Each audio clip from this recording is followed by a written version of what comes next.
예. 24년 1월 18일에 녹화하는 제 4장 자평전전 읽기 해보겠습니다.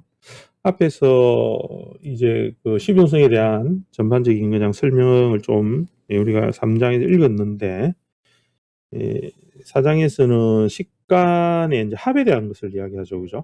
배합에 대한 작용을 읽어보겠습니다. 주로 읽는 것을 위주로 하고 설명을 제가 자세하게 하기에는 여기서는 조금 시간적인 거나 여러 가지가 좀 부족하고 따로 자세한 설명의 영상을 올리도록 하겠습니다. 전체적으로 읽어가는 데서 목적이 있습니다. 차후에 음성 파일만 제가 따로 블로그에 따로 올려드리도록 묶어서 올려드리도록, 거기에는 제가 약간 이렇게 사설을 다는 내용은 없이 그냥 순수하게 내용만 읽은 것을 파일을 올려드리겠습니다. 10장 정도까지 하게 되면 제가 한 파일을 올려드릴게요. 4-1입니다. 자평진전 읽기. 합화의 의는 식간의 음량이 수로 짝을 이루면서 이루어집니다. 하도의 수는 1, 2, 3, 4, 5를 6, 7, 8, 9, 10의 짝을 지우니까 이게 선천의 도가 되죠. 그래서 태음의 수에서 시작해서 충기의 토에서 끝이 나게 되는데, 이것은 기로서 그 생의 순서를 말하는 것입니다. 여기서 이야기하는 것은 어쨌든 생을 하는 것의 방향성을 이야기한다라는 것으로 이제 말을 하고 있죠. 그죠? 무릇 오행이 있기 전에 반드시 음양의 노소가 있고, 오행이라는 것이 있기 전에서 음양에서 작용에 의해서 음양의 노소에 의해서 사상이 나누어지면서 토의 충기에 의하여서 오행이 만들어졌다. 앞에 설명이 했습니다. 그 후에 기를 환히 그리하여서 토로서 생겨나고 그것을 마치고서야 오행이 이제 있게 되는 것입니다. 그래서 앞에서 설명한 것을 조금 보태는 겁니다. 즉 만물은 토에서 생겨나고 수와 목금은 또 토에서 그 질을 기탁하기 때문에, 그래서 토가 충기라고 했습니다. 그죠? 충기가 되었기 때문에 그렇게 이제 토가 있어야만 각각의 나머지 사행들이 수와 목금이 여기서 의탁하여서 이루어지고, 그죠? 이런 까닭으로 토가 먼저 갑기합도 이렇게 앞서게 된다, 이 말이 됩니다. 이런 까닭으로 갑과 기가 서로 상합으로서 시작하게 되어서 화에서 토가 되는 것입니다. 토는 곧 금을 생하니까 그 다음에는 을경합 금 이렇게 되고, 금으로 화해서 그 다음에는 이루게 되고, 그 다음에는 이제 금은 물을 생하니까 병신합수 이렇게가 수로 화해서 그 다음이 있게 됩니다. 수는 목을 생하니 고로 정과 임이 그 다음에 합해서 또 그 다음이 됩니다. 근데 목은 화를 생하니까 고로 무게합 이렇게 해서 화로 화해서 또 그 다음이 됩니다. 오행이 이렇게 펼쳐지는데 토로서 시작해서 상생의 순서를 따르니까 자연도 이와 같이 되는 것입니다. 그죠? 그래서 앞에서 이야기하는 그 토의 충기에 의해서 이루어지는 오행들이 토에서부터 출발했기 때문에 각기합, 돌경합금 이런 식으로 나간다라는 것을 지금 여기서는 이야기하고 있습니다. 이것이 식간이 합하여서 화하는 의가 되는 것이고, 그 성정은 어떠한가 보겠습니다. 대개 이미 짝을 지어서 합함이 있으면 반드시 향배, 즉 나아가는 것들이 있겠죠. 그죠? 만약에 갑이 신을 관으로 쓰면 병화가 투출해서 합을 이루게 되는데, 그 합을 이룬다면 관은 그 관 노릇을 하지 못합니다. 그래서 이제 이런 것들에서 이제 요 부분에서는 나중에 이제 격국을 할 때 설명할 때 합으로 해서 합거되었을 때, 그죠? 정간에 투관한 자가 합이 되었을 때 그 역할을 못하기 때문에 격으로서 이제 세우지 못하는 그런 것들을 이야기하기 위한 바탕이 됩니다. 갑이 개를 인성으로 쓰는데 무가 투출되어서 합을 이루면 인성은 그 인성 노릇을 못하게 됩니다. 갑이 기토를 제로 쓰는데 기와 또 다른 자리의 갑이 합을 이룬다면 쟤는 그 제 노릇을 하지 못하게 되겠죠. 그래서 만약에 연의 기가 있고 월의 갑이 있다면, 그러면 연상의 제가 월의 월에 의해서 합거가 된다 하면 일주의 갑을은 나누어지지 않게 됩니다.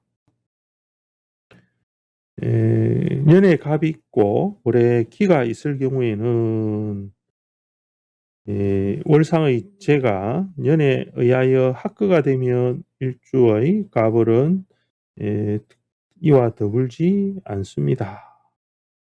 갑이 병을 식신으로 쓸 때 신과 더불어 합을 한다면 식신 노릇을 못합니다.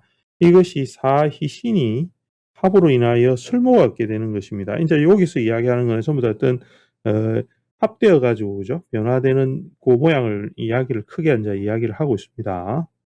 여기서 보면 조금 요 부분에서 번역이 좀 매끄럽지 않은 부분이 있습니다. 일주의 갑을이 나누어지지 않는다 요런 것들인데 요거는 인제 뭐냐면 그 일이 갑이 예를 들어서 갑일간이다 이렇게 하면 옆에 갑이 있고 옆에 요렇게 기가 있다는 거죠. 그죠? 월에 요렇게 있다라는 거면 갑이 입장에서는 요거를 나눠서 가져오지 못한다는 그런 의미로 풀이를 해야 되겠죠. 그죠? 고런데 여기서는 번역이 좀 매끄럽지 않습니다. 고런 부분을 이해해 주시기 바랍니다. 제가 번역한 게 아니라 일단 번역의 글은 좀 오류가 여기에서 살짝 있습니다만 충분히 이해할 수 있겠죠. 그죠? 요 정도는. 자, 다음 장을 한번 보겠습니다. 다음 파트를 보겠습니다. 또 만약에 갑과 경이 만나면 살이 되는데 을이 요렇게 합을 하게 되면 살은 일주를 공경하지 않습니다. 갑이 을을 만나게 되면 급제가 되는데 경과 더불어 합을 이루면 을은 급제 노릇을 하지 않습니다. 인제 급제 노릇을 하지 않고 관의 노릇을 하지는 않지만 실제로 인제 요 작용에서 우리가 사용을 할 때는 오히려 합거가 돼 버리면 사용하지 못하는 현상도 생기게 됩니다.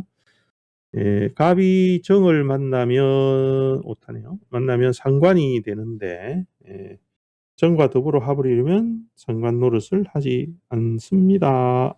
갑이 임을 만나면 교신이 되는데 정과 더불어 합을 하면 임은 식상을 거하지 않습니다. 이것이 사기신 합으로 인하여 인제 길하게 화한 것입니다. 이렇게 됐죠. 그죠? 그러니까는 이게 인제 흉을 내가 어떤 것은 제재하고 싶은데 합거를 시켜 버린 거죠. 그죠? 합거를 시키는데 실제로 흉신이라 해도 나중에 인제 길흉신을 나누지만 이 흉신이라 해도 오히려 합거에 의하여서 사용하지 못하게 돼 버리면 좋은 것은 안 돼요. 좋은 것은 아닙니다. 그러나 그것을 어떻게 다스려서 사용하는 것이 좋죠. 그죠? 다스려서 사용한다. 고런 부분이 있는데 그건 뒤에 가서 설명을 하기로 하고 일단은 여기서는 흉을 합으로 인해서 이제 바꿨다라는 개념으로서 길로 화했다 이렇게 이야기를 하고 있습니다. 요거를 잘 챙겨서 보시기 바랍니다. 그다음에 물어 탑한 바가 있으면 꼭 끓이는 것이 있으니 길한 것을 만나서 길하지 않게 되기도 하고 또 흉한 것을 만나서 흉하게 되지 않기도 합니다. 즉 육친을 가지고 말해 보면 남자면 재로서 이제 처를 삼는데 다른 천간에 의해서 합거가 되면 재인 처가 어찌 능히 그 남편과 친할 수가 있겠습니까? 그래서 여자는 관을 남편으로 삼는데 다른 정관에서 합거가 된다면 관인 남편이 어찌 능히 그 처를 사랑할 수가 있겠습니까? 이것은 배합의 성정을 말한 것이니 이 향배로 인해서 서로 달라지는 것입니다. 요렇게 이야기했죠. 요거는 뭐 충분히 이해를 하실 수 있을 겁니다. 예. 다 됐네. 그러면 여기서 인제 합으로 인해서 그죠? 이 사장에서는 이 향배 즉 나아가는 것과 등지는 것에 관련된 것을 이야기하고 있습니다. 그래서 사장에서는 고렇게 일단은 보시기 바라고 나중에 이제 그 구조 안에서 이 천간합이 상당히 이제 그 격의 변화를 많이 주고 변화하게 하는 것들을 이제 보시게 될 겁니다. 그래서 격국에서는 이 천간합이 영향을 주는 것들이 굉장히 많아지기 때문에 여러분들이 항상 그 사주 원곡을 볼 때 이 천간합에 대한 것을 유심하게 이제 관찰하는 것이 필요합니다. 근데 이게 무작정 합의되는 경우가 인제 있는 게 아니고 합의 안 되는 경우도 많이 있습니다. 뒤에 가면 이제 합의 불합에 대한 것들이 내용이 나오거든요. 인제 고거를 또 참고해서 나중에 공부를 하게 되니까 일단은 합이 중요하다 요렇게 그죠? 예. 그런 것들만 일단 예 기억을 해 놓으시면 되겠습니다. 예. 요 사장은 요까지 하겠습니다.